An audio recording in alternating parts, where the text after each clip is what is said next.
काम्योपासनयार्थयन्त्यनुदिनं किञ्चित् फलं स्वेप्सितम्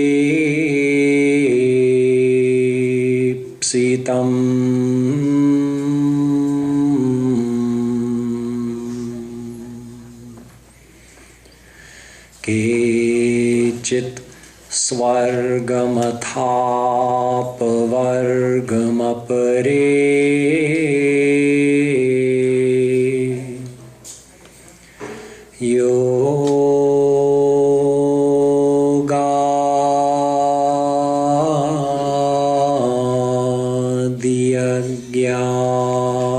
योगादियज्ञादिभिः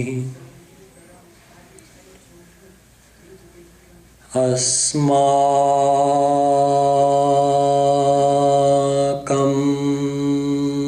यदुनन्दनाङ्घ्रि युगलध्यानावधानार्थिनां किं लोकेन दमेन किं नृपतिना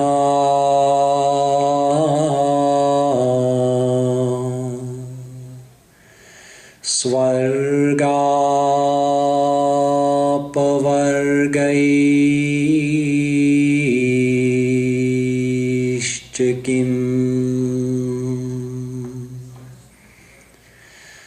नमः कमलनाभाय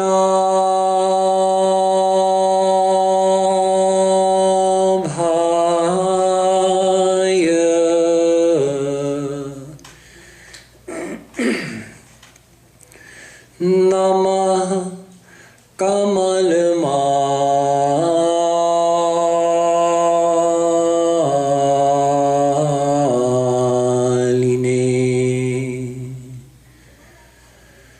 नमः कमलपादाय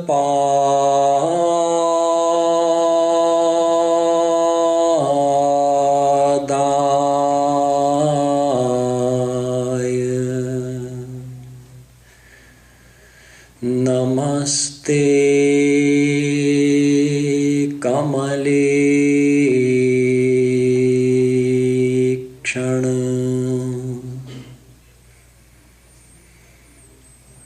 यो ब्रह्माणं विदधाति पूर्वं यो वै वेदांश्च प्रहिणोति तस्मै तग्मंह देवमात्मबुद्धिप्रकाशं मुमुक्षुर्वै शरणमहं प्रपद्ये.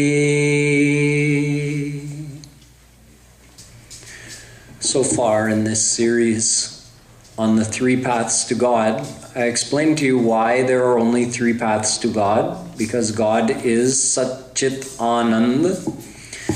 So the path of karma relates to God's Sat quality, the path of Gyan relates to his Chit quality, and the path of Bhakti relates to his Anand quality. And since we are Ansh of Sat Chit Anand Brahma, therefore we also find our way to God through one of these three paths. First, we looked at the path of karma and understood that karma on its own is not enough to take us to God, that we have to do karma yoga, which means adding bhakti into karma, because karma means good actions, which take you only as high as swarg, but not beyond, so you remain under maya. So if you want to be free from maya, and you want to attain God, then you have to add bhakti in, then your karma becomes karma yoga. And karma yoga can take you to God realization. Then we moved on to the path of Gyan. So yesterday I started by telling you that if you research Gyan and the path of Gyan in our Hindu scriptures, you'll find both praise and criticism for Gyan. Gyan means knowledge. So I started, in order to explain why this is so, I told you that there are two kinds of Gyan. There is theoretical knowledge and there's experiential knowledge. And keep in mind that I'm talking about spiritual knowledge in this case, although in the material world we also have theory and then we have practice and experience. But when we talk of the path of Gyan and attaining God, that only has to do with spiritual knowledge. I've had people ask me before that I'm a scientist, I do research, so I'm in the field of knowledge. So does that mean I'm following the path of Gyan? The answer is no. The material knowledge is a completely separate field. When we talk about the path of Gyan, it's spiritual knowledge, the knowledge about God and soul in the Vedas, Gita, and other Hindu scriptures. So, in regards to Gyan, there is theory and then there's actual practice and experience. So I told you that where we find criticism for Gyan in the scriptures, it's for that Gyan which is only theory.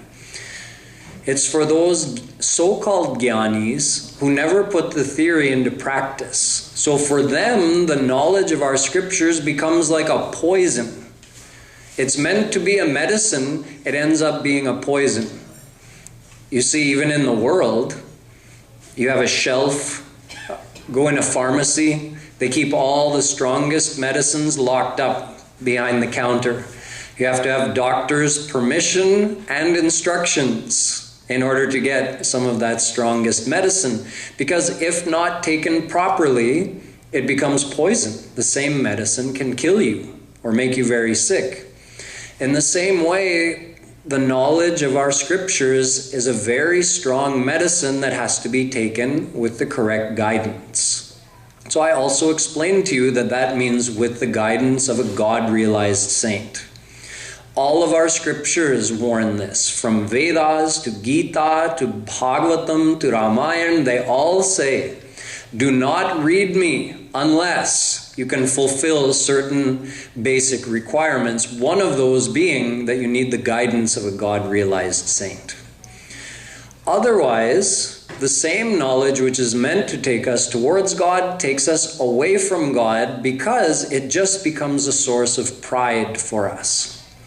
And that pride is like poison on the path of God, on the path to God, because the path to God is about humbleness. It's our humbleness that brings us close to God, and our pride that is an obstacle and takes us farther away from Him.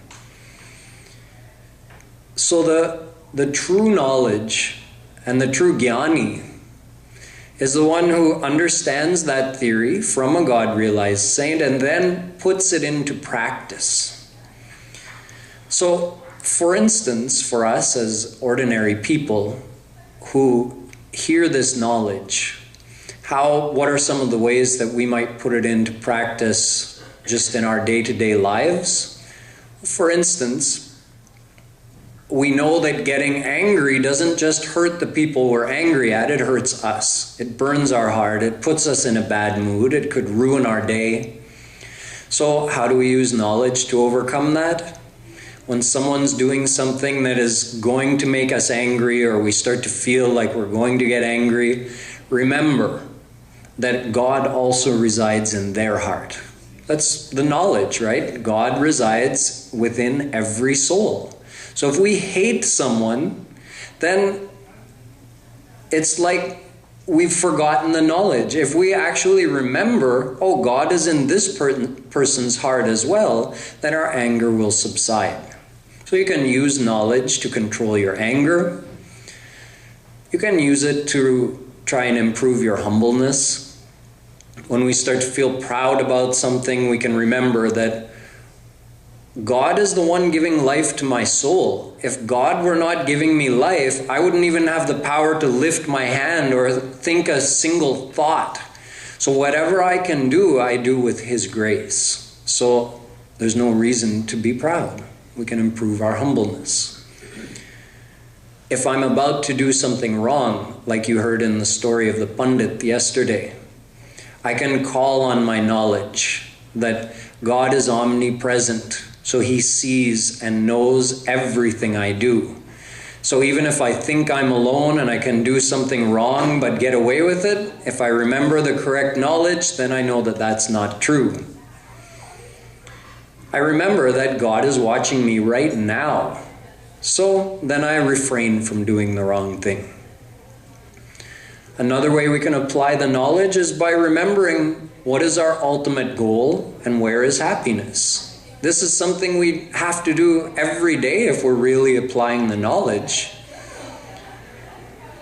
Our desires are natural. We have a natural desire for happiness. So we should remember that true happiness is in God, not in the world. We have talked about this at length in previous speeches. So applying that knowledge means when I start running towards something in the world, hoping that it will give me happiness, then you apply the knowledge and you just remember, no, the world is not the source of happiness, God is the source of happiness, and you redirect your desires towards God. You still do what you have to in the world, but you don't direct your desires towards the world. This is what our scriptures teach us, and we're meant to apply that on a daily basis. See, don't think that because theoretical knowledge can also be dangerous, I told you it can be a poison if not taken in the right way. Don't think that it's not necessary. It is necessary. It's very necessary. Even on the path of Bhakti, Gyan is necessary. How will you know what is the path? Why should you follow the path? How to follow the path? Whatever doubts you have along the way, how will you clear all of that up? Only through Gyan. Knowledge is necessary. It's like if you have a thorn in your foot. You can say that thorn is like a Gyan, ignorance, our spiritual confusions. How can you get it out? Take a bigger thorn and you can pull out the other thorn that's in your foot, and then once you've pulled it out, you can toss both of them away. So what's the bigger thorn? Theoretical knowledge. You use theoretical knowledge to remove your confusions, remove the ignorance, but then once you've applied that theory and gained practical experience, then you can throw both thorns away. The ignorance and the theoretical knowledge, you can throw them both away once you reach a high state of spiritual experience. But until we reach that height, we need the theory along the way. So Gyan is very important. Vigyana sarathiryastu mana pragrahavan nara sodhvana paramapnoti tad vishnoh paramam padam, Kathopanishad says. It tells us how we're supposed to use the knowledge. It says that this body is like a rath, and our soul is riding on this rath, on this chariot. But the driver of the rath, the charioteer, is our buddhi, our intellect. So if the intellect is properly educated, it will direct the chariot towards God, and then the soul will attain its ultimate goal. So the driver is the buddhi. Soul is desiring God, that's fine. But where is that chariot going to go? In what direction? That is completely dependent on what the buddhi understands. So the correct knowledge is anivarya. It's absolutely necessary. We can't do without it. With correct knowledge, then our buddhi directs the chariot towards God. So if this knowledge is properly applied in our life, it takes us in the right direction. And in fact, the scriptures say that it should lead to love for God, a desire for God and love for God. Sa vidya tan matir yaya. The Bhagavatam says that that is true knowledge which leads to love for God. Understand through an example. Let's say there's a man who went to work, and while he was at work, he has a servant who tends the affairs of his house. So when he got home from work, he saw that there's a rock sitting on the dining room table. Just a big rock. He thought, what is this servant doing nowadays? Is he losing his mind? Why would he put a big rock on my dining room table? So he calls him, hey, what's going on? What is this? He says, there was a Babaji who came today. He came to the door and he said, this is a paras. You take this. Paras means it's a touchstone. If you touch that rock to a piece of metal like this, it would become gold. So the owner of the house just shook his head. He said, you believed him? This rock? You think it's a paras? You fool. He took that rock, he went outside the house and he just chucked it in the backyard. And there in the backyard there happened to be a couple pots and pans lying around. So the rock rolled and it came into contact with one of the metal pots and it turned into gold. And then the man thought, whoa. He went and picked it up, he touched it to the other pot, that turned to gold. His mind was swimming with the possibilities. I could be the richest person on the entire earth. Whatever I want to touch that's metal, I could turn into gold. He took that and he locked it away where no one would see it, and he kept it in the safest place. You see, what changed? His knowledge changed. First, he thought it was just an ordinary rock. He had no love for it, no care for it. And he felt no happiness seeing that rock. And then when he knew the true value of the rock, he couldn't lock it up fast enough. He was so attached to it and he was thrilled. He was feeling so much worldly happiness being in possession of that rock. So similarly, if we have faith in the teachings of our scriptures that tell us who God is and how gracious He is, that He is our eternal closest relation, and He is unlimited divine bliss, and He's willing to grace any soul who comes to Him, who takes shelter. If we actually had faith in that, in those words of the scriptures, our love for God would automatically grow exponentially, and we'd feel so happy thinking about Him. This is true knowledge. You see how simple the knowledge is? But if we really accept it and take it in our heart, it has a profound effect. And if we don't, then it's useless. If someone just has a theoretical knowledge of the scriptures and no desire for God, then does he really have knowledge? Let's say there's a parrot whose master taught him the sentence, there are sweet fruit in the jungle.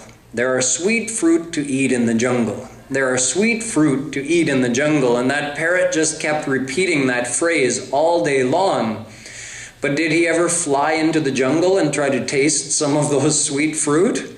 No. Why? Because he didn't understand the words he was saying. Either he didn't understand or he didn't have faith in it. If he would have had faith in those words, he would have immediately flown into the jungle and tried to taste some of that fruit. So what do our scriptures tell us? All of our scriptures are for one thing only. Dharmo yasyam madatmakaha. To take a soul towards God. And in order to do that, they tell us who is God, how are we related to Him, how God is unlimited divine bliss. So if we truly understand that, then we will desire for God. And if we don't, Yoga kuyoga Gyan agyanu jahan nahi Ram prema paradhanu. if the scriptural knowledge doesn't lead to a desire for God and love for God, then it is not Gyan, it's Agyan, according to Tulsidas ji. Naish karmyamapyachuta bhavavarjitam na shobhate jnanamalam niranjanam. Bhagavatam. Naradji is telling Vedavyas that knowledge which doesn't lead to love for Shri Krishna, it's not of much value. Na shobhate. So, since we're talking about the path of Gyan, although Gyan is required for whatever path you're going to do, but how is this knowledge, the scriptural knowledge, applied on the actual path of Gyan, and what is this path of Gyan? In other words, now we're taking the theory and we're seeing how is it applied practically on the path of Gyan in order to gain experiential knowledge. So on the path of Gyan, it's a path of contemplation. So what do they contemplate on? Some phrases of our scriptures, like Tattvamasi, Aham Brahmasmi. These are called Mahavakya of Gyan Marg. They're statements of the Vedas, actually. So Tattvamasi means you are Him. You are God. Aham Brahmasmi means I am God. So they meditate on this, on the path of Gyan.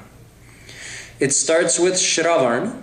Shravan means you listen from your Guru. Your Guru tells you these statements and instructs you on how to contemplate on them. And then you do the contemplation, Manan. So first Shravan, then Manan, then Nididhyasan, which means you enter into such a deep state of reflection on them that that's all you're thinking about. And then through this process, eventually you end up in Samadhi, which means a total state of absorption. So Shravan, Manan, Nididhyasan, Samadhi. Through practicing contemplation in this way on these Mahavakyas, the Gyani who's following Gyan Marg, he transcends into deeper levels of consciousness. So first he's meditating on Tattvamasi. Then he goes to the second level and he starts meditating on Aham Brahmasmi. Then he drops the Aham. In stage 3, he's just saying Brahmasmi. In stage 4, he just says Brahm.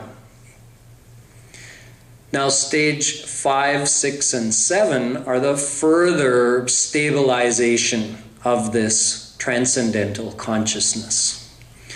It's called Sat Bhumi. On the path of Gyan, there are 7 stages of consciousness that the Gyani goes through, transcending deeper and deeper into his own states of his mind and deeper beyond the different phases of Maya. So eventually, when he reaches the 7th stage, that's the end of Gyan Marg. What is that called? Atma Gyan, knowledge of the self. Now he knows that he is the soul, he is not the body, he's not the mind. He knows I am the divine soul. This body is not me, and even my mind is not me. I am a soul.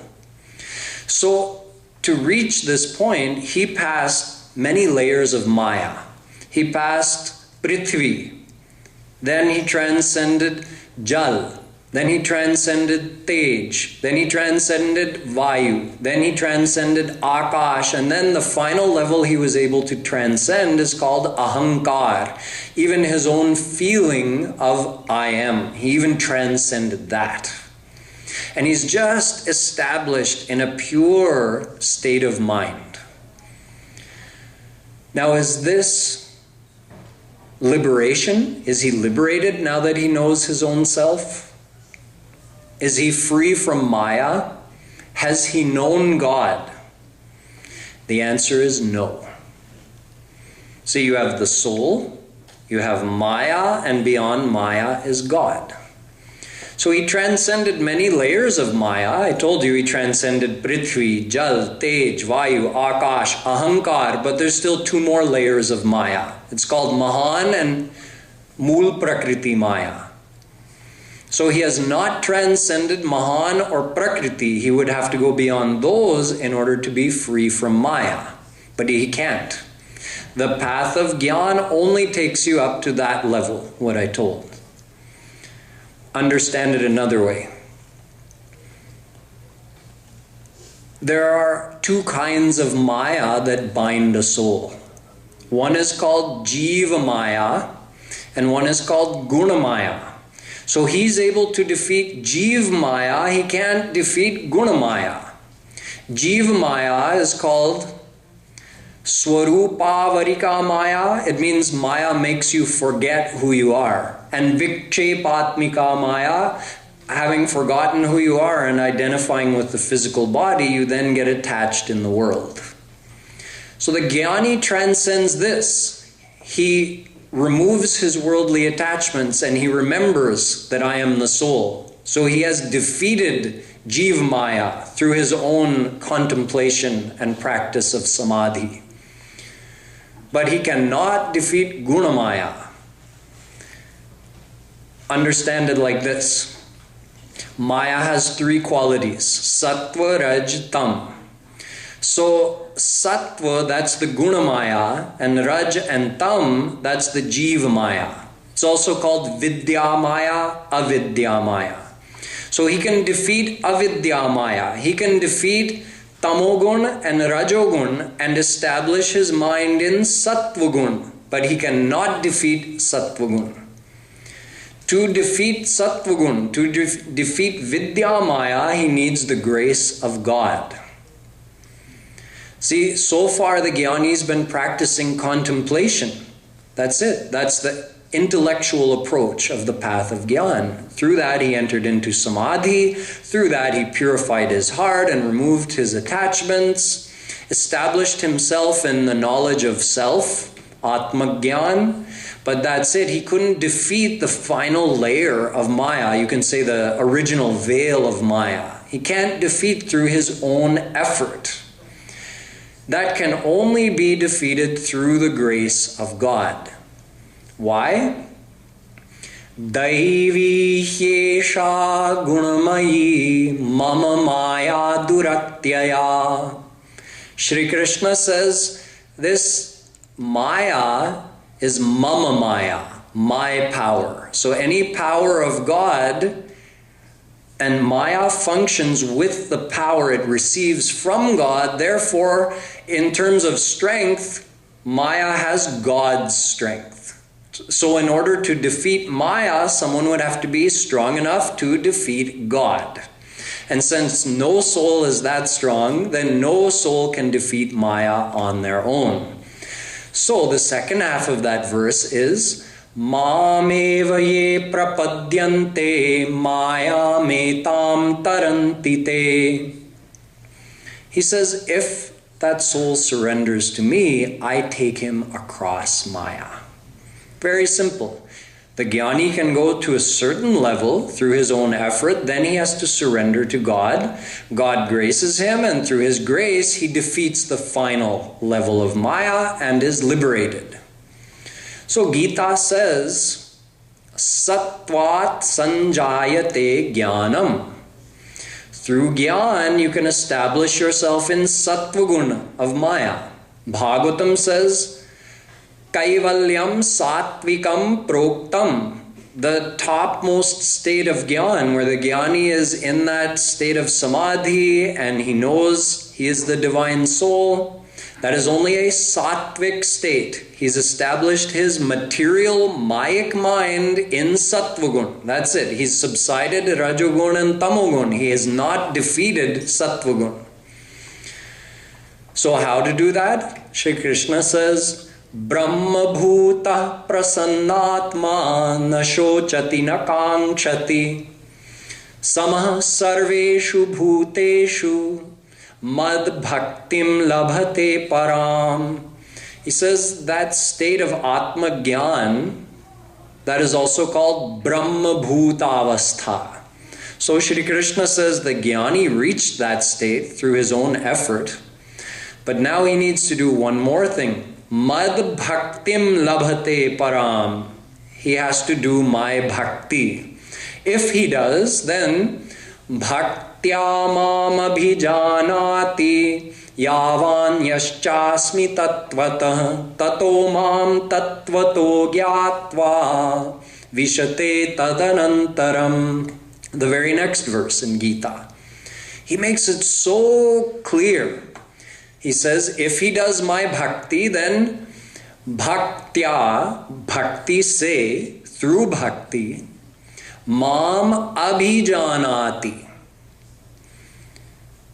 Mam means me. Abhijanati means he knows me in full. Yavan yaschasmi tatvatah. Whatever I am, however I am, he knows me. How? Through bhakti. Why does he have to do bhakti? To get Krishna's grace. Bhakti means surrender. So he can only know him through his grace. How to get his grace? Surrender by doing bhakti. So the Gyani also has to do bhakti. That's the main point. Conclusion. Gyan is not an independent path. It cannot even take you to liberation, let alone knowing God, without adding in bhakti. So just as karma is incomplete without bhakti, Gyan is incomplete without bhakti. See, he knew his own self, but your soul is ansh of Bhagwan. So you only have a fraction of the knowledge. And he can't know God without getting his grace. So through bhakti, he gets his grace. And then mam abhijanati means he knows me in full. So then he gets the purna vidya, the total knowledge. So this is why even Shankaracharya has said, moksha karana samagryam bhaktireva gariyasi vivek chudamani. The cause of liberation is bhakti, and bhakti is supreme. These are the words of Shankaracharya, the propounder of the path of Gyan. He goes on to say, tad anugraha hetuke naiva cha vigyanena moksha siddhir bhavitum arhati. He tells the Karm, the sequence, that tad anugraha, through your anugraha, through God's grace, I got Gyan. What Gyan? Brahma Gyan. See, first you get Atma Gyan, that you can get through your own effort on the path of Gyan. Then you surrender to God, and with His grace you get Brahma Gyan. And that Brahma Gyan frees you from Maya. So let's go back to the original contradictions in the scriptures. You see, I quoted for you, Gyana Devahi Kaivalyam. You can only get liberation through Gyan. But that Gyan is which Gyan? It's the Brahma Gyan received through God's grace upon doing bhakti, not the Atma Gyan which is received through your own effort. You understand the difference? Atma Gyan does not give liberation, and that's all you can get is Atma Gyan through the path of Gyan. Then you do bhakti and you get Brahma Gyan, and that Brahma Gyan liberates you. Rite Gyanan na mukti. You can't get liberation without Gyan, but that Gyan is Brahma Gyan.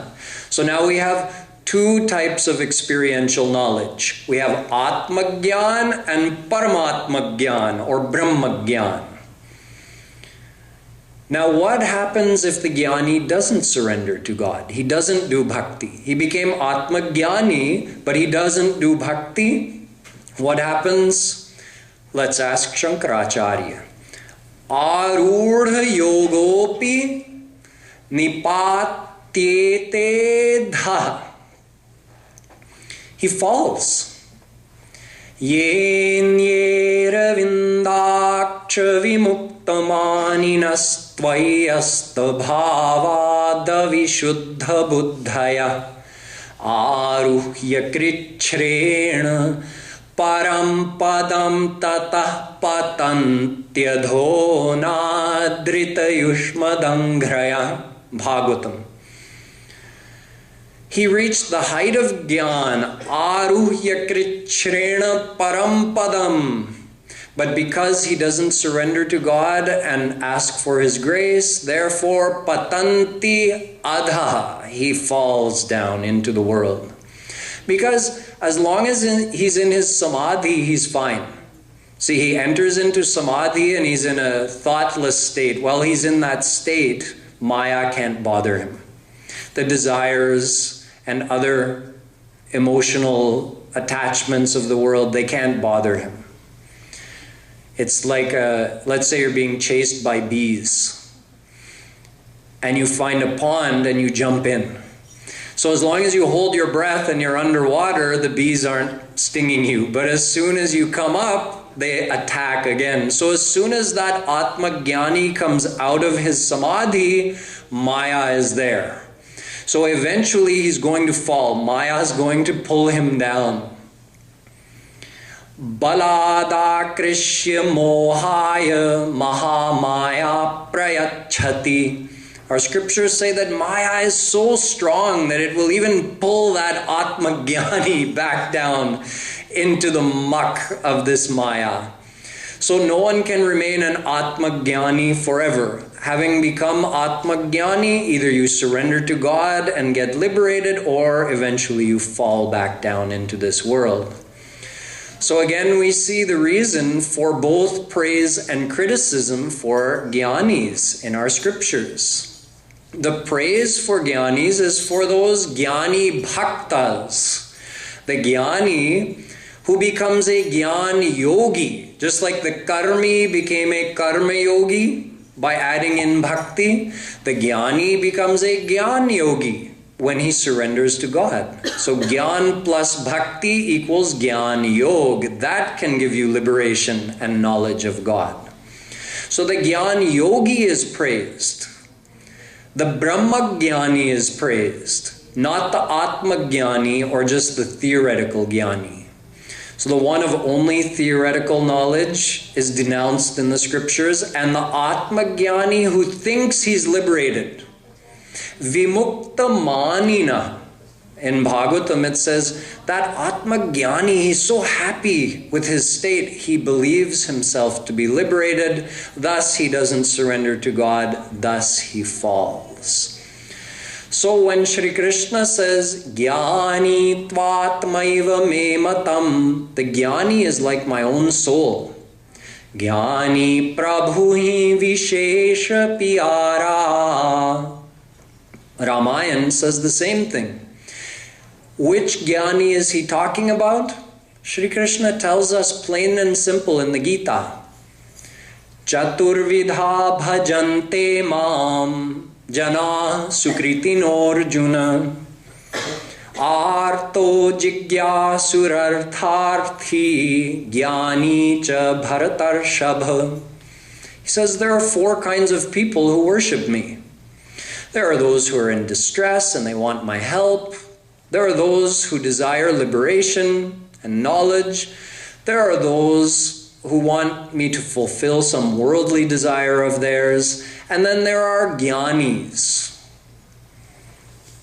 So out of those, Tesham nitya, Tesham Jnani nitya yukta eka bhaktir vishishyate. He says out of those four, which is vishishyate? The bhakt, the Jnani bhakt. In other words, the Gyan Yogi. The one who has knowledge and uses that knowledge to surrender to God. He is praised.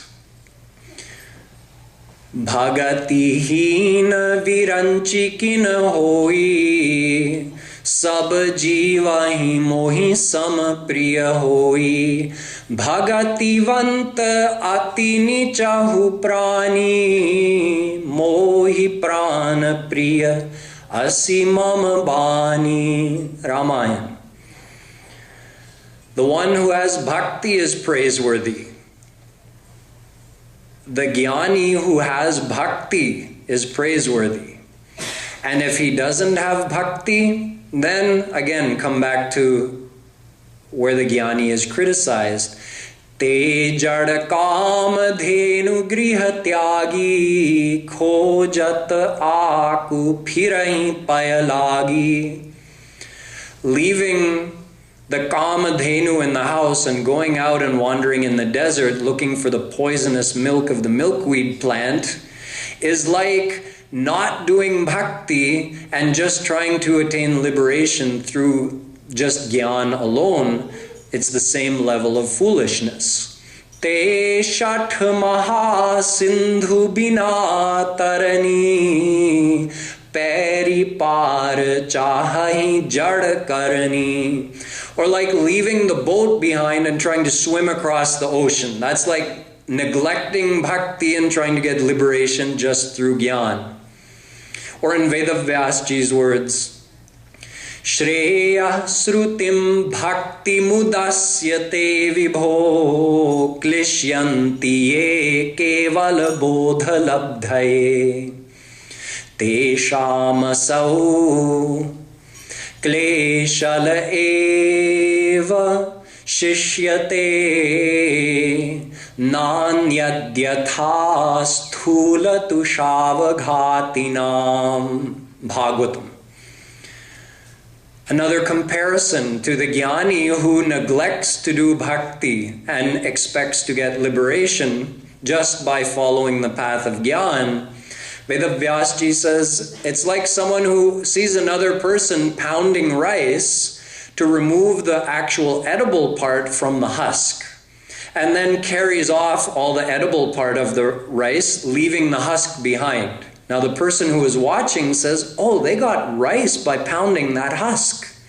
I will also do the same. And they take the same husk and they start pounding it, trying to get more rice out of it. So in the same way, a Gyani who just neglecting bhakti tries to attain liberation simply by practicing Gyan. It's just effort and he never gets any result. So we see that even on the path of Gyan, bhakti is necessary. You might be surprised to know that a Gyani cannot even qualify for the path of Gyan without having done bhakti first. Why? Because nirvinnanam jnana yoga. Bhagavatam. What's the qualification to start on the path of Gyan? Be completely nirvinna. Nirvinna means no worldly desires or attachments.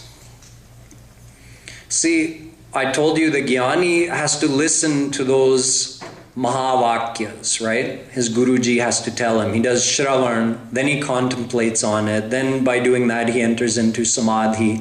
This is the practice. But before he can get there, there's a qualification. Before his Guruji will even tell him word one on the path of Gyan, he has to be completely detached from the world. No anger, no attachment, no desire. Don't take my word for it, take Shankaracharya's word for it. When explaining the Brahma Sutra, the very first sutra, Athato Brahma Jigyasa, he explained that, you see, it starts by saying Athato, which means Atha Ataha. Now, after this, Brahma Jigyasa, desire to know God. Now, after this, Vedavyasji wrote this Brahma Sutra. What was he thinking? It's the very first sutra. Well, after what? It's the first sutra. At least if it was the second sutra, you could say now after this, and you'd know that after this must mean after the first sutra, since we're in the second sutra. It's the very first sutra, and he's saying now after this. So after what?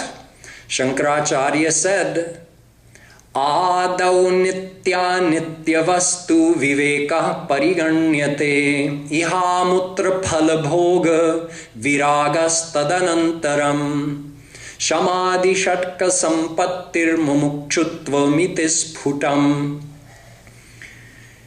Vivek Chudamani. He says, before you can listen to the knowledge that you're supposed to contemplate on, there are 4 other steps you have to do. So before you can do Shravan, Manan, Nididhyasan, Samadhi, first you have to do Vivek, Vairagya, Shamadhi, Shat Sampatti, Mumukshutva. These are the preliminary steps. It's also called Chatushte Sampanna. Sadhan Chatushte Sampanna. So you have to qualify first. Otherwise, a true guru will not give you that mantra to meditate on. He'll say, are you Sadhan Chatushte Sampanna? You're not? Okay. Then what? Then do bhakti to become qualified. One time a Pandit, a great Pandit from Kashi, he came to Shankaracharya wanting him to accept him as his disciple and teach him the path of Gyan. So this Pandit came and he says to Shankaracharya, I want to make you my guru. Will you please make me a disciple? I'm a great scholar. I know so much about Vedas. So Shankaracharya said, first of all, if you truly had knowledge, you would know that knowledge leads to humbleness. And you obviously have no humbleness. He actually challenged Shankaracharya to a shastrarth. He says, you want to know how much I know? I'll debate the scriptures with you. He says, if you really knew anything, you would be humble. So I'll tell you what. In order to qualify for this path, go to Govardhan Hill. And for 1 whole year, do parikrama of Govardhan, not talking to anybody, just begging for some food from people, and just saying Radhe Shyam, Radhe Shyam, Radhe Shyam all the time for 1 year, and then come back to me.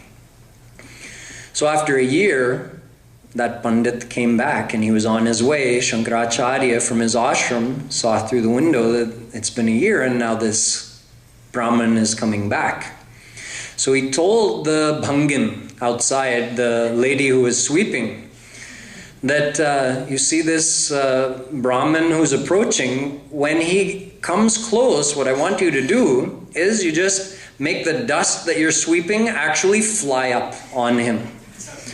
And he gave her 5 rupees. We're talking about 2,500 years ago. 5 rupees was a lot of money then. He gave her 5 rupees because otherwise why would she do it? No one's going to do that on purpose. She'll know she'll get scolded. The guy's going to get angry, obviously. So she said it's worth it for 5 rupees. So when that Brahmin came close, she just, with the dust right up on him. He was shocked. Are you serious? Can't you see I'm walking here? You put that dust on me? He became so angry at her. And then after scolding her, he entered Shankaracharya's ashram and said, Guruji, I'm ready now. So Shankaracharya said, no, you're not. Look at how much anger you have. Go again for a whole year and follow the same instructions. In other words, do more bhakti. So he went for a whole year. Following his instructions, he performed bhakti for a whole year.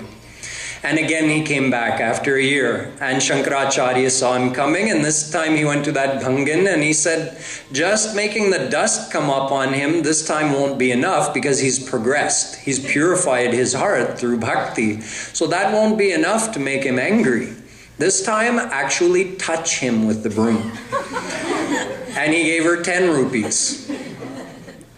So when he came close, she was sweeping, came closer and closer, and actually not only made the dust fly up on him, but made contact with his leg, with the broom. So then he again started to scold her, and then he realized, oh. And he stopped, and he went in the ashram. But he did growl at her. So he entered the ashram with his head down and he knew what was coming, and Shankaracharya says, no, you're still not ready. You're still growling at people. So you go back and do more bhakti. So after another year of bhakti, the Brahmin came back, and when Shankaracharya saw him coming, this time he told that Bhangin, giving her 25 rupees. that this time you take the entire dustbin that you've been collecting and you dump it on his head. She was shocked. Really? But 25 rupees? I'll do it for 25 rupees, okay. So when that Brahmin came, she just walked up beside him and emptied the whole thing on his head. Can you imagine? And this time, he fell at her feet and said, "Ma, you are my first guru. You have brought me to Shankaracharya. You have made me qualified to receive his knowledge." So then when he entered the ashram, Shankaracharya said, "Now you're qualified." So this is Gyan Marg. Compare Bhakti Marg. Na nirvinno nati sakto bhakti yogosya siddhida Bhagavatam. Don't be completely nirvin and don't be completely asakt. It means don't be so asakt in the world that you have no desire for God, but don't be completely detached from the world either. So who's qualified for bhakti? Everybody. All of us sitting here, we all have some desire for God and none of us are completely detached. So in other words, the qualification for bhakti is very easy. Everybody qualifies. And the qualification for Gyan is next to impossible. How many of us sitting here would be qualified for Gyan Marg? In the whole world, how many people would be qualified for Gyan Marg? So even the qualification. Now you see, what I'm describing is pure Gyan Marg. Nowadays there are so many people talking of Gyan, trying to meditate on Tattvamasi, Aham Brahmasmi. They don't even know the qualification. There are gurus teaching this, giving such mantras to anyone and everyone just coming in off the street. They're not following the example of Shankaracharya. So this is true Gyan Marg. True Gyan Marg has a very high qualification, is a very difficult path to follow, takes hundreds or thousands of years to even become an Atma Gyani, and then at the end you have to do bhakti anyway to get God's grace, to get Brahma Gyan and get liberated. So we see that even on the path of Gyan, bhakti is a requirement. This is why the Vedas say that without bhakti, nothing is possible. Bhakti revainam nayati, bhakti revainam pashyati, bhakti revainam darshayati. Ved says, you want to meet God, do bhakti. You want to have God's darshan, do bhakti. Gita says, Purusha sapara partha bhaktya labhyastmananyaya. You want to attain God, do bhakti. Bhaktyatmananyaya shakya ahamevam vidhorjuna gyatum drashtuncha tattvena praveshtuncha parantapa. Gita.